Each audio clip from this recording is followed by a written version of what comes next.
Hello welcome back to channel. आज हम लोग क्लास 9th का साउंड चैप्टर के बारे में पढ़ने वाले हैं। इसमें से कुछ लेक्चर हो चुका है, जो नहीं देखे वो देख लीजिएगा, उसका लिंक मैं डिस्क्रिप्शन में दे दूंगा, ठीक है। और आज का टॉपिक है साउंड के बारे में। क्या क्या तो ऑडिबल रेंज क्या होता है, ठीक है। इनऑडिबल रेंज क्या होता है, ह्यूमन के लिए हम लोग बेसिकली देखने वाले हैं, ठीक है। इंफ्रासोनिक साउंड क्या होता है, अल्ट्रासोनिक साउंड क्या होता है, एप्लीकेशन ऑफ अल्ट्रासोनिक साउंड मतलब यूज कहाँ होता है अल्ट्रासाउंड जो आप लोग सुनते होंगे वो कैसे यूज होता है उसके बारे में हम लोग देखने वाले हैं, कहाँ कहाँ पर यूज होता है, ठीक है। और एक पॉइंट इंपॉर्टेंट पॉइंट है, इसको आप लोगों को मैं बताऊंगा, ये बहुत इंपॉर्टेंट पॉइंट है, इसको आप लोग नोटिस कीजिएगा, ठीक है। सबसे पहले हम लोग ये इंपॉर्टेंट पॉइंट देखेंगे क्या होता है। जब हम लोग मान लीजिए जब हम लोग कांस्टेंट फ्रीक्वेंसी का साउंड सुनते हैं, मतलब एक ही जैसा साउंड, मतलब खूब देर तक सुनते रह जाएंगे ना, तो हम लोगों का जो सुनने का क्षमता होता है वो कम हो जाता है, धीरे धीरे घटने लगता है। इसीलिए हम लोगों को अलग अलग फ्रीक्वेंसीज का साउंड सुनना चाहिए। इसीलिए हम लोगों को मतलब ईयरफोन लगाकर गाना सुनने लगते हैं, तो वहाँ पर एक कभी कभी कांस्टेंट फ्रीक्वेंसी का लगभग 1-2 मिनट तक लाते हैं, तो उससे हम लोगों का हियरिंग पावर, जो सुनने की क्षमता होती है, वो घटने लगती है, ठीक है। इसीलिए आप लोग इस पर ध्यान दें।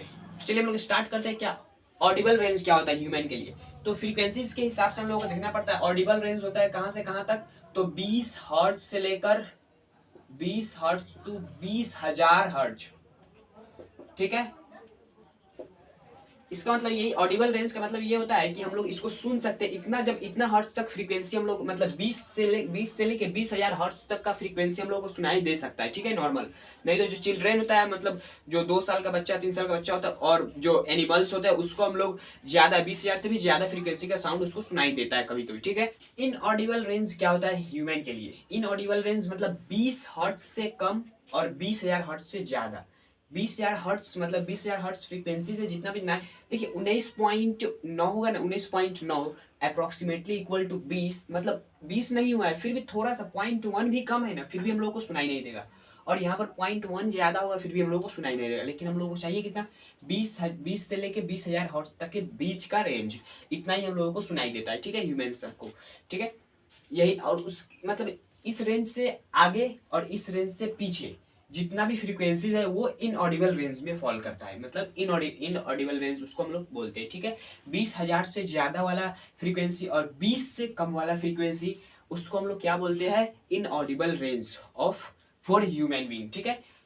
मतलब ह्यूमन बीइंग के लिए वो इनऑडिबल रेंज हो जाता है, ठीक है। अलग अलग एनिमल्स के लिए अलग अलग होता है, लेकिन हम लोग ह्यूमन बीइंग के लिए देख रहे हैं तो ह्यूमन बीइंग के लिए इतना होता है। उसके बाद इंफ्रासोनिक साउंड क्या होता है, इंफ्रासोनिक साउंड, देखिए जो 20 हर्ट्ज है ना, 20 हर्ट्ज उससे कम वाले फ्रीक्वेंसी के जितने भी साउंड होते हैं, साउंड वेव्स, 20 हर्ट्ज फ्रीक्वेंसी से कम वाले साउंड वेव को हम लोग क्या बोलते हैं, इंफ्रासोनिक साउंड वेव्स, ठीक है। यहाँ पर सिंपली इंफ्रासोनिक साउंड लोगों को बोला गया है, ठीक है। तो जिसका फ्रीक्वेंसी कितना हो, 20 हर्ट्ज से कम हो, ठीक है। 20 हर्ट्ज नहीं होना चाहिए, 20 हर्ट्ज से कम होना चाहिए, ठीक है। 19.9 होना चाहिए, ठीक है। तब हम लोग क्या बोलेंगे, इंफ्रासोनिक साउंड। इंफ्रासोनिक साउंड वो होता है। और अल्ट्रासोनिक साउंड किसको बोलते हैं, देखिए यहाँ पर हाई फ्रीक्वेंसी लिखा हुआ है, मतलब ये क्या है इसका, इंफ्रासोनिक साउंड जो 20 हर्ट्ज से कम हो। अल्ट्रासोनिक साउंड उसको बोलते हैं जिसका फ्रीक्वेंसी 20,000 हर्ट्ज से ज्यादा हो। अल्ट्रासोनिक साउंड किसको बोलते हैं, जिसका फ्रीक्वेंसी 20,000 हर्ट्ज से ज्यादा हो, ठीक है, उसको हम लोग अल्ट्रासोनिक साउंड बोलते हैं, ठीक है।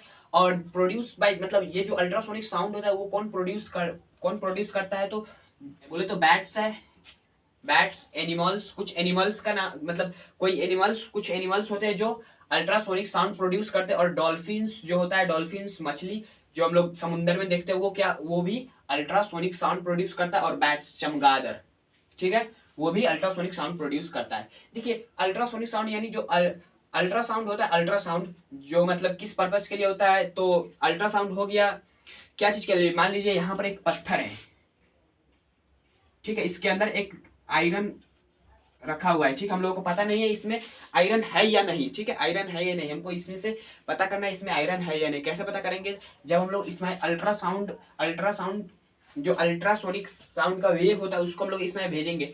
जैसे ही इसमें जाएगा तो ये इधर चला जाएगा, फिर ये इधर चला जाएगा, और इस पर जो टकराएगा वो रिफ्लेक्ट होकर वापस चला आएगा, ठीक है। इस तरफ जाएगा, फिर इधर चला आएगा, ठीक है। तो जैसे आगे जाएगा फिर टकरा के आएगा, इसी से हमको पता चल जाएगा कि हाँ रिफ्लेक्ट हो रहा है, मतलब कुछ तो है गड़बड़। तो यहाँ पर हम लोग पता चला है कि हाँ यहाँ पर आयरन है, इसी की वजह से ये रिफ्लेक्ट हुआ है, मतलब जैसे डेंसिटी में चेंज हो गया है, ठीक है। देखिए यहाँ पर आयरन का डेंसिटी अलग होगा और ये जिस पत्थर के अंदर रखा गया, इस पत्थर का डेंसिटी चारों तरफ सेम होगा, और यहाँ पर आयरन का डेंसिटी अलग होगा। डेंसिटी अलग होने की वजह से वो रिफ्लेक्ट हो जाता है, ठीक है। डेंसिटी अलग होने की वजह से जो अल्ट्रासोनिक साउंड का वेव होता है वो क्या होता है, रिफ्लेक्ट हो जाता है। रिफ्लेक्ट होने की वजह से हम लोगों को क्या पता चल जाता है कि हाँ इसमें कुछ अलग चीज है इसके अलावा, ठीक है। एप्लीकेशन में हो गया, और प्रेगनेंसी के दौरान होता है।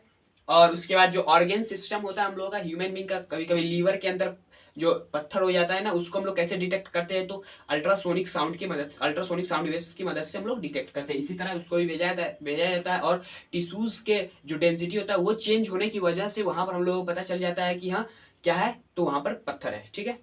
तो ये एप्लीकेशन हो गया। और आप लोग ये याद रखिएगा कि कांस्टेंट फ्रीक्वेंसी कम से कम सुनिए, नहीं तो आप लोगों का जो हियरिंग पावर होगा, सुनने की क्षमता, वो कम हो जाएगी, ठीक है। इसीलिए थोड़ा अलग अलग फ्रीक्वेंसीज का साउंड सुना कीजिए, ठीक है। तो आई होप आप लोगों को यहाँ तक समझ में आ गया, ठीक है। तो आई होप आप लोगों को समझ में आया तो इस वीडियो को लाइक करिए, चैनल पर नए तो चैनल को सब्सक्राइब, चलते हैं। जय हिंद, जय भारत।